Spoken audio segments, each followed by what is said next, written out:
So I'm Matt Rhodes. I'm a EliteFTS coach, I guess. That's what I am now. I've been on the site for 12 years, I think. 2007 is when I came on. First as an athlete, I guess, although I could never call myself an athlete as a powerlifter. There was nothing athletic about squatting and benching and deadlifting. But I understand what people say. I just have a hard time. Probably offended some of you, didn't I? I kind of got my start playing basketball in 5th grade because I was like 5'7" in 5th grade. I was like a head and shoulders above everybody. My friends were like, hey, let's play basketball. I'm like, yeah, sure, why not? I get to hang out with my friends. So I played like church league basketball, and then I, got into middle school. And between 6th and 7th grade, I went from like 5'6" or 5'7" to 6'1". So obviously I was gonna play basketball. I wanted to play hockey, and my dad's like, it's round in orange and it bounces. Go. I'm gonna play basketball. I'm gonna play hockey. Anyways, so I always wanted to play football, but my parents didn't want me to. I think my dad wanted me to, my mom didn't want me to.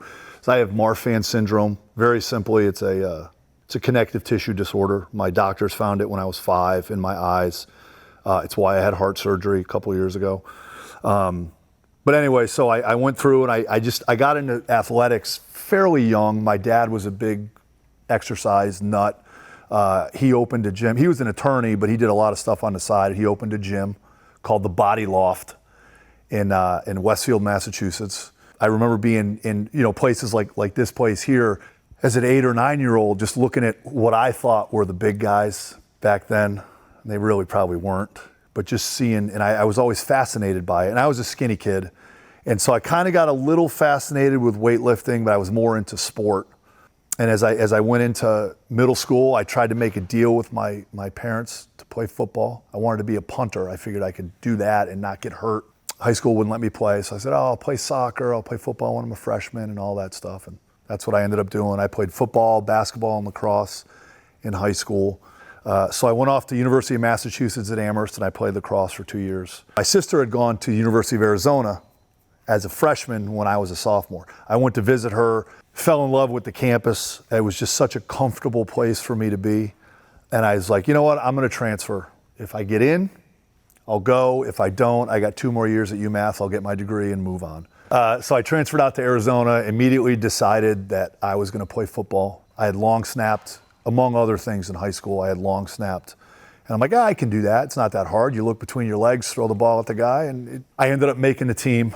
And I remember the special teams coach who happened to be the walk-on coordinator. He's like, what other position do you play? I'm like, well, I played wide receiver, tight end, quarterback, running back. Played all these positions. He's like, we need tight ends. Go play tight end. So I made the team as a long snapper, and I made like the go to summer camp team as a tight end. I don't know how, because I wasn't very good. So I ended up, I played 2 years there. I had a redshirt a year. I played 2 years. I played a whole bunch of different positions. After that, I got a job coaching football at the University of Richmond for Jim Reed, who has been a whole bunch of places. He's currently at Boston College now, but he played football with my dad in college. So I called him for a job, to do a summer camp. And he's like, you want a job? I'm like, sure. And he's like, all right, be down here next Monday. This was like a Thursday. And I'm like, yeah, sure, be down here he was in Richmond, Virginia. I'm like, oh, okay, cool. And we hung up the phone. Phone rings. Hello? Put your father on the phone. He asked my father permission because the money was so bad. I made $3,000 my first year, $276.05 a month. But he asked my father permission. My dad's like, get him out of the house. So I started my career coaching football at University of Richmond, and I got a call, I think it was my second year, from a local arena football team. I'm like, oh, you want to play? I was like, yup, I'm in. I hadn't played in like 2 years. And I told Coach Reed, Coach, he goes, you're doing what? I'm like, yeah. He goes, just like your father.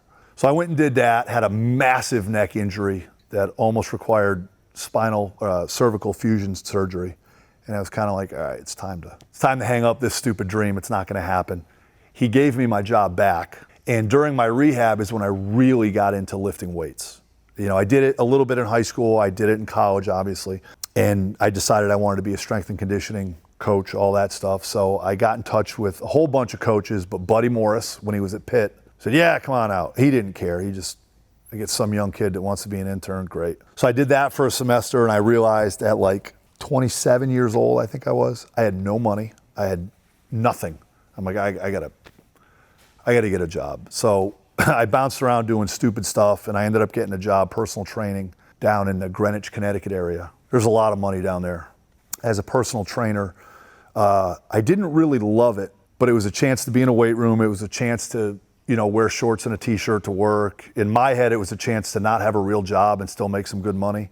So I did that for about 10 years and decided, like, I want to see how much I know. Because in personal training, it really used any knowledge that I thought I had. And I just got it in my head one day. I'm like, I'm going to be a strength coach again. I was 36 years old at this point. So I went through that process. I sent out the emails and the resumes and the phone calls and you name it, who I got in touch with. And 5 people got back in touch with me. One of them said, come on up, let's talk. I did a volunteer internship at Yale University, which was about 40 minutes from where I was. So I was working full time, about 50 hours a week as a trainer. And then I would go up there for all the football groups 3 times a week.